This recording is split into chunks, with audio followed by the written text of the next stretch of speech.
Very brave. Yeah, yeah. So you see here, folks, it's that simple, and it really is looking at the patterns. And here, number 7 was the truth. What is the truth? And he realized, oh shit, I have a lot of patterns here. And honestly, if he could go back and change the situation, it would be to just do this. How simple is that? You know how to talk. You know how to relate to people. These things are natural. Oddly enough, it's not do an Excel spreadsheet. It's not like business words that are very vague and confusing. It's talk, improve your communication, and feel humble, connect, right? Know your place in the world, that you're connected. Honestly, when I've done this, and I've done this with engineers, I've done it with investment bankers, I've done it with executives, I've done it with stay-at-home moms, I've done it with so many people. No matter what your career, no matter what your direction, it works ubiquitously on everyone. So, who wants to give it a try? Let's do another one. Want to try it? Who wants to try? We can try. I jotted some notes down.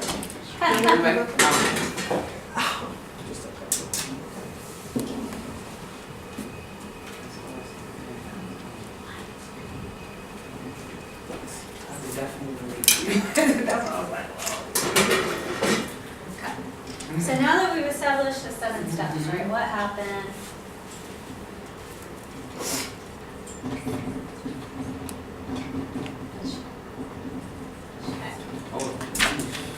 So we're going to go through all of these things, just like this.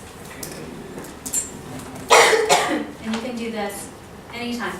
And the thing is, I want you to know, is that you don't have to do it just with money. You could do it with child support, right? You could do it with debt. What else could you do it with? Success. Success.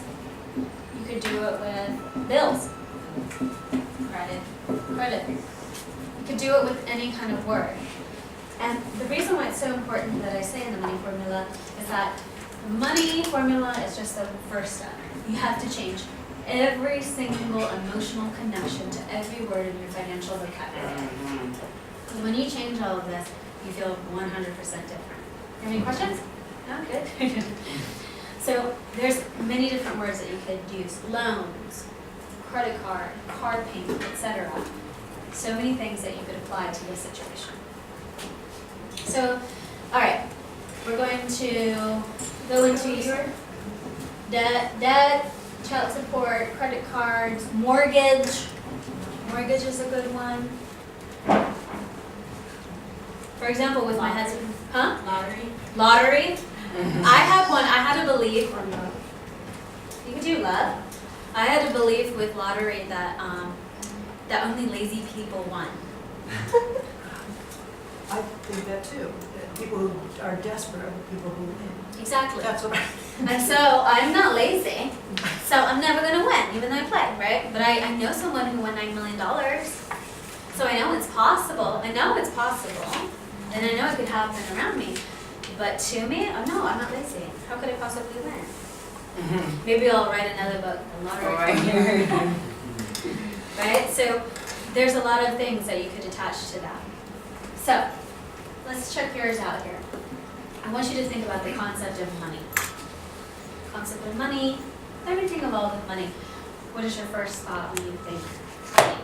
I'm with him about being stability or security, stability, and helping, which is something that I came up with about my business and helping others.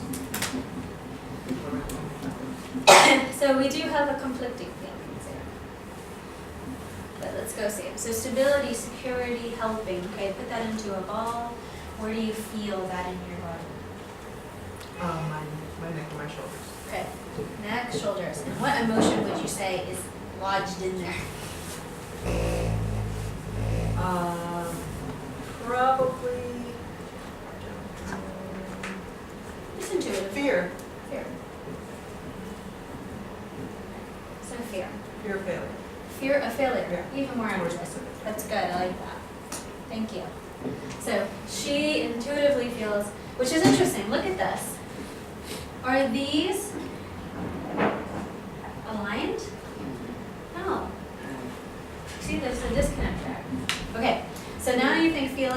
a failure. Now I want you to close your eyes. We're going to go down the magical vortex of time and space and dimension, and we're going to go through that first time that you felt that fear of failure. Or what I wrote down earlier. Or what you were down earlier. When my father passed away, I was 1. Oh, wow.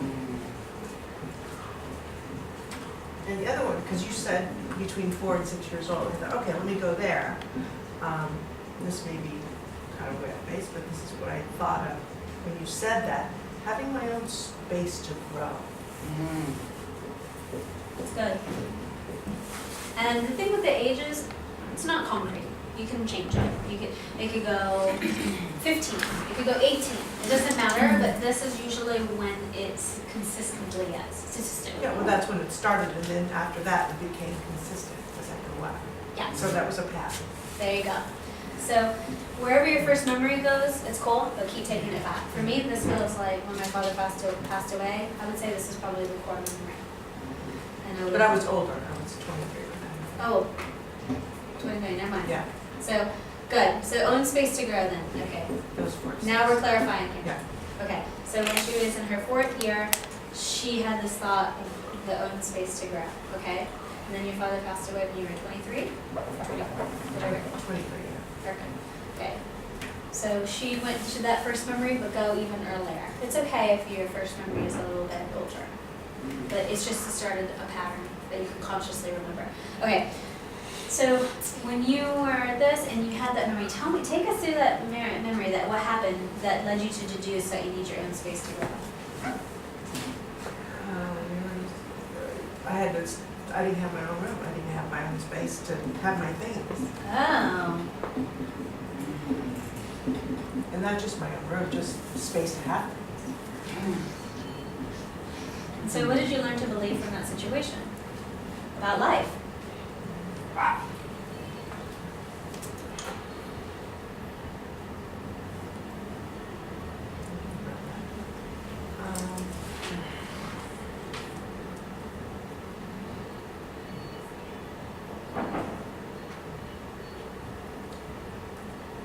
have nothing. That's simple. I have nothing. You learned at 4 years old, I have nothing. What does that tell you about yourself? I wasn't worthy. I'm not worthy. Who here has felt this thing? Am I good enough? This is a support group for people who have not felt worthy at one point in their life. But for real though, I have nothing and I'm not worthy. I mean, look at that. That's a belief that keeps going and going and going. Going and going and going. And what times in your life, even most recently, in this sphere of a year maybe, of where you have seen this thing where I don't have my own space to grow, I don't have anything, where have you seen this in your life most recently?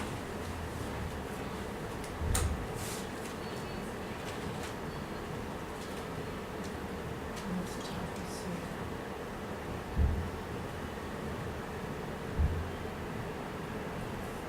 I guess the first thing I think of is money to grow my business, things that I didn't have, I don't have.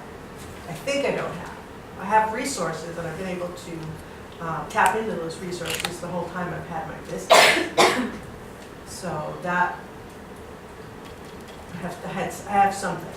I have I something. have something, but my first thought is, because I don't have it, like I said before, I don't have anything to grow my business. Yeah. So you see this? This is the acute awareness of not having anything. So I'm sure when you were 4 years old, you had stuff. I'm sure you had Yeah. stuff. Yeah, Right. a lot of stuff. You had a lot of stuff. Yeah. But it's this acute awareness that I don't have anything. And that acute awareness begins to grow and grow and grow and grow. It became a pattern of not having my own space, which meant I didn't have room for, so I didn't have things, so I didn't need any space. Right. So I kind of, that was a pattern. Yeah. I always thought about so many kids. So she's accustomed herself to not having very much, to not accumulating things, and to focusing on what she doesn't have. That's the problem. So here we go, right? So her focus is here. She was acutely aware of that. Yeah, it's funny because on my Instagram for my business, one of the things that I said, about looking forward to 2018 was not worrying about what I don't have and worry about what I do have. And that's, if you want to follow me on Instagram, it says that. You see her? The answer's already within you. Yeah. What is And it blocking was you? just something I felt at that moment when I wanted to say, Happy New Year, good things are coming. Because as I look back on my business, I grew. I was involved in more things, I made more money, I just was growing. Stuff doesn't write itself, you know what I mean? Like, it writes itself, it really does. Like, looking at here, that's where her focus was. At 4 years old, she learned to become acutely aware of that which she did not have. And so it became a pattern and manifested until it just really bothered her focus and attention. Because what, like I said in the early principles, what could you be doing if you weren't worrying about what you didn't have? Growing your business, having more money. Yeah. So now, looking at all this, what's the truth? I have everything I need. I have everything I need. I have it all.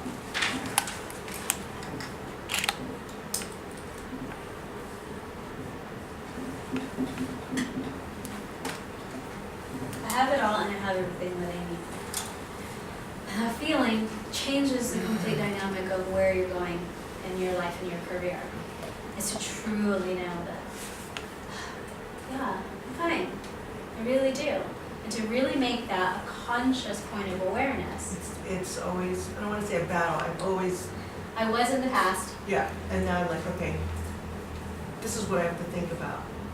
And this is what I believe now. Exactly. Believe that. Leave all of that behind. Okay, so let's test something, just for fun.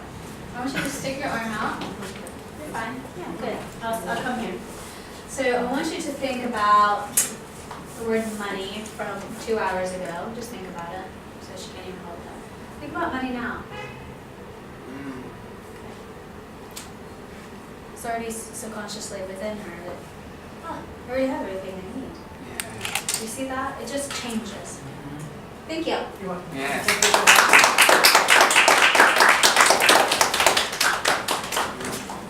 We'll let her take her picture and we'll wrap up and answer any questions.